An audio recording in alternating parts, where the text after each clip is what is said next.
कर्माशय कैसा होता है? क्लेश मूल वाला होता है। दृष्टादृष्ट जन्म वेदनीय है, इस जन्म में भी दृष्ट में भी फल होता है, अदृष्ट में भी होता है। लेकिन मूल बात क्या है? क्लेश मूल कर्माशय, कर्माशय क्लेश मूल वाला होता है, अर्थात उसकी मूल में जड़ में क्लेश होते हैं। क्लेश कौन? अविद्या, अस्मिता, राग, द्वेष, अभिनिवेश, पारिभाषिक शब्द है। तो अविद्या आ गया यानी अविवेक आ गया, मिथ्या ज्ञान आ गया। कर्माशय कब बनता है? जब हमारे अंदर मिथ्या ज्ञान होता है। जिस कर्म को करते समय मिथ्या ज्ञान होता है वही कर्म कर्माशय में जाता है। जब मिथ्या ज्ञान हट गया, निष्काम कर्म कर रहा है, उस समय जो कर्म किए जाते हैं वो भी कर्माशय में नहीं जाते, क्योंकि कर्माशय तो क्लेश मूलक ही होता है। जितना भी कर्माशय है, चाहे पाप हो चाहे पुण्य हो, उनके मूल में अविद्या है। पुण्य के मूल में भी अविद्या। पुण्य के मूल में भी अविद्या है। कैसे? वो समझने की बात है। हम तो पुण्य को तो अविद्या युक्त नहीं मानते, वो एक स्तर पे ठीक है। जो पाप करते हैं, अधर्म करते हैं, वो अविद्या से युक्त है, माना।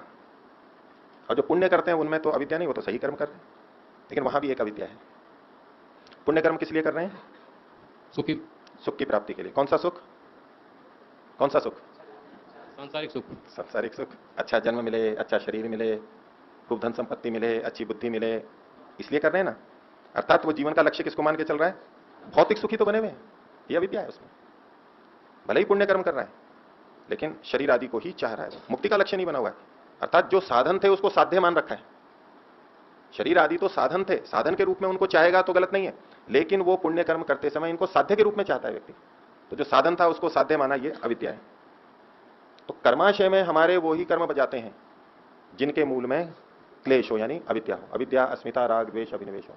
ये योग दर्शन के सूत्र का मतलब है। क्लेश मूलः कर्माशय है। कर्माशय तो क्लेश मूल वाला ही होता है।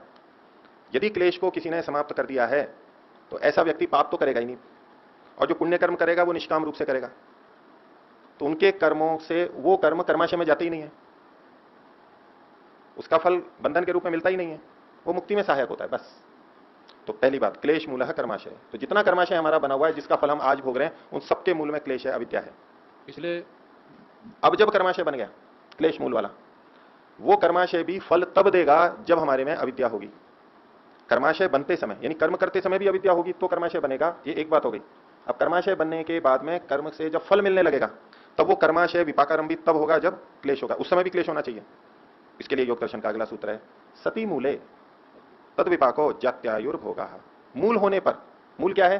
तो पिछले सूत्र में कहा क्लेश मूल। तो यदि मूल विद्यमान है यानी क्लेश विद्यमान है, तो तद विपाक, उस कर्माशय का विपाक होता है।